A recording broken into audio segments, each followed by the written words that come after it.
So this was a story. Now we're kind of moving on to, even though the last thing that we talked about, the Robotech Coleco thing, was kind of video game news, it was also in Kickstarter news. Same thing with the Famicom Shonen Jump Famicom thing. It was kind of also in video game news, but I feel like this is the official, all right, no anime ties, no manga ties, no Kickstarter ties. The first piece of just straight up video game news of the episode. So This is a story all about how Sony and Nintendo's warranty policies got turned upside down. Yeah, basically. So here's the interesting thing about this, right? I was going to talk about this on our Those Guys Play channel with my Matt Rants show.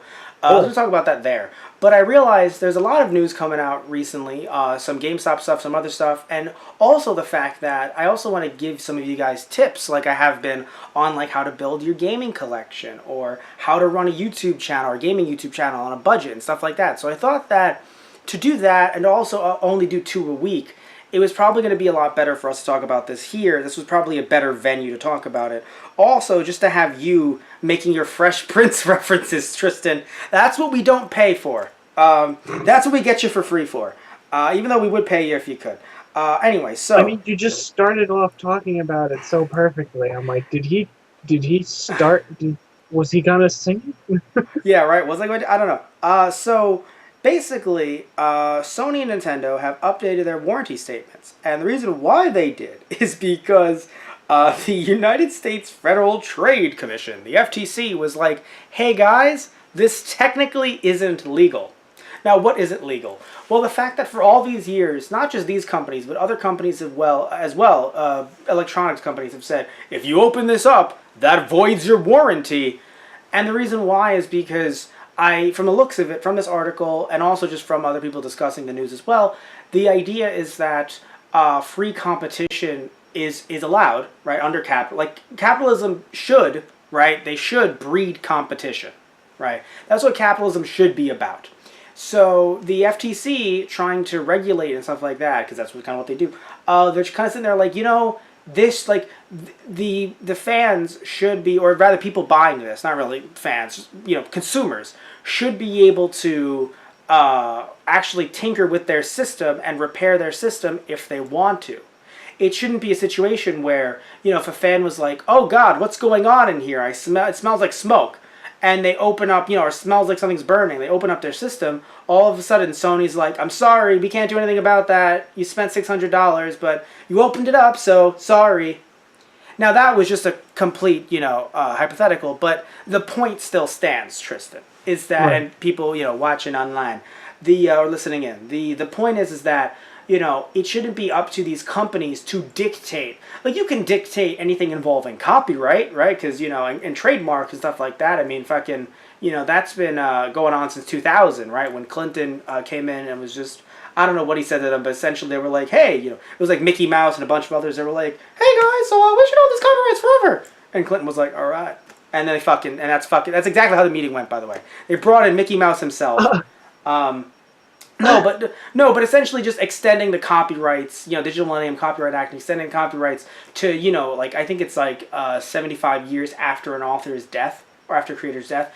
So essentially, if I created a video game, and we all made a lot of money off of it, and my kids made a lot of money off of it, I wouldn't lose the rights to that game if it was just, published by us, 75 years until after my death. So if I made the game tomorrow, died the next day, it made $1 million, my family could live off of it for the next 75 years. Even if they stopped selling it, sort of. They could still live off the money that it made in one day until, 75 years after my death. In some cases it makes sense, in some cases I think it doesn't, but that's a whole different podcast. That wasn't an abrupt cut, you're an abrupt cut. Anyway. I was just trying to kill Matt to take, his royalties for his game that he made $1 million on in one day. Apparently, right? Oh, that wasn't supposed to go in? Yeah, right, because, you can cut that out in post. Anyway, so, and I'll get you thrown in jail. Anyway, maybe, I don't know. I don't know what'll pay your bail. I mean, normally it would be what you stole from me, but I'm assuming they're going to take that away from you, so I don't know. Anyway, the point, though, is that companies, according to the FCC, should not have the right to dictate whether or not you could repair your own system or preserve it in the future as well, since it's, technically these warranties even exist for like the PS3, and it's like, really? It's been years. So Sony has removed the clause about the warranty seal. Nintendo has as well. And this is so interesting because, again, it's just the FTC kind of stepping in and actually being pro-consumer. Not saying that they're not, but it's just very hard. Like, I feel like nowadays we have to really praise a company when they're being pro-consumer. Or not a company, because FTC's not a company, but like we have to praise the government for being on our side, I think. It doesn't matter what administration you're talking about, just the government working for us? Not as a gamer, just as a citizen. Like, what? Tristan, what is this? Has the Capitol heard of this? Will they be taking things away in retaliation? What is going on, Tristan? But yeah, how do you feel about this? Are you going to open up your PS4 now? Are you going to tinker with it? No, I am not. Because I will cause more damage than good. But apparently, that won't hinder me in any case. I mean, if you still have a warranty in general, which you don't. Yeah, that's true. So you're fucked regardless. Yeah, Sony's clause was, damage caused by opening the product or damage caused by service performed by someone other than a representative of Sony. Yeah, but here's the problem. They can't prove that you did that. All they can technically prove, and I'm sure this added on to the issues with the lawsuit or everything, or general, like the taking away these this power from Sony and from Nintendo, and from other gaming companies as well, I'm sure. Just those are the two that are like the big ones that they're focusing on right now. But the reason why I'm sure they're doing this is because Sony can only prove that you opened it up. They can't prove unless there's like a fucking screwdriver that was jammed into some chips, right? They can't prove that you messed with it. So for all Sony knows, you dropped it, which it's covered under warranty, right? You dropped it. You were like, oh shit, what happened? You opened it up, and now all of a sudden Sony's like, well, how do we know that it wasn't dropped while you opened it up? Which technically means that it's while you were working on it. Which technically means that the $600 that you spent, plus any more on the warranty, is null and void. I mean, again, even if like you try to send it out to a third party, then, like I said, the whole, capitalism technically supposed to be open and free. That means that third parties can't actually freaking offer repairs, because it's like, well, why would I trust you, even if you did the right thing? If it breaks down afterwards due to Sony's problems and not yours, all of a sudden Sony's like, well, did you open it up? That must be the problem, not our inferior technology. Before Sony fans get on my ass. I'm a Sony fan. Before you get on my ass, I want to mention that this isn't an anti-Sony thing, because again, the same thing with Nintendo as well. If Nintendo gave out a faulty Switch, just one faulty Switch, right? Not a line of them, just one faulty Switch. If you send it to a repair shop, a Switch repair shop that repaired it, and then it was another issue with Nintendo, now Nintendo's like, but you opened it. So the same thing, like with Microsoft back in the day with their Red Rings of Death, and all that stuff, and PS3s with PS3s with the yellow light as well. Yeah, PS3s had yellow light issues. They weren't spared either. If you try to send it to someone else to open it up, all of a sudden, bam, warranty's gone, and it's like, guys, this is your problem that I had to try to get fixed through someone else cheaper. Someone fixing it didn't cause the yellow light. You guys sent it out with that issue, maybe not in mind, but it definitely was part of the issues when the consoles were first being released.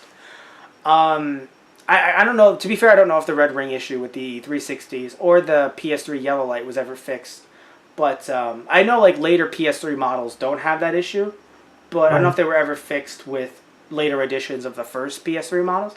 But my point is that I like this. I assume you like this as well, Tristan. Do you think maybe this might bring the rise in like maybe retro game stores having another source of revenue, perhaps? Or just general companies starting up like PS3 repair services, or not PS3, PS4 and Switch repair services being more prevalent, more prominent? Think that might happen, perhaps? Because again, it's not like I'm saying that people weren't doing it before, but that idea that you could lose warranty, I'm sure that scared some people off. from Right. trying to go to like random retro mom and pop stores to try to get their console repaired. Even if there were good people there working on it, they still might have been worried, like, oh, I paid extra for the warranty. You know, why do I want to avoid it? So do you think Right. people might actually be going to these stores more, or do you think that it might just be irrelevant because people either buy the warranty or they don't? Yeah, that's true. Like, what do you think? Yeah, I mean, people might be less afraid to get it fixed at a secondhand shop or something like that. Mm. Um, Do you think it'll be a lot of cash, or do you think maybe like, or just some small amount? Like, do you think it'll be in droves of people being like, "Oh, great! Now I get to no. instead of buying this warranty, because I don't know how much warranties cost. So like, instead of buying the warranty, Yeah. I can just go to my local place and pay them like $50 or something to repair it. Right. I don't know how much do warranties cost on shit. I don't know. Um, I have I not. I mean, haven't bought new stuff in a while it with can warranties. range Yeah. So depending do you on think? the warranty. All right. So So, then, do you think like if someone was like, "Oh, Best Buy is going to offer you a $60 warranty," or like Sony's going to offer you through Best right. Buy a $60 warranty, if mom and pop store is like, "Pay me 30 to repair it," I know what I'm doing. Yeah, I mean, I feel like if Yeah. the warranty's cheap enough, you might as well, and it's only for it'd probably only be for the year or maybe two, and then afterwards, if something comes up, then Okay, that's fair. Yeah, that's take it fair. to your shop. All right, yeah, that's fair. I mean, I think the older crowd might be like, haha, even though we like Sony, we'll stick it to them by not getting the warranty. Mm, But maybe younger folk, like teenagers with parents that are like, just get the warranty, Timmy. Like, what the fuck? yeah, Like they don't know much about the retro game shop. Perhaps maybe they do, maybe they don't. So they're just like, just get the warranty. It's just $60 more. Or they think we're getting this for him as a Christmas gift. Let's just get the warranty. Right? Little Timmy isn't going to open up the system. Sure, he might, drop kick it in fury, but he's not going to actually like open it up. right. So, I mean, yeah, it might add some more cash to some people's wallets, but it might not be a crazy amount. So, Yeah. yeah.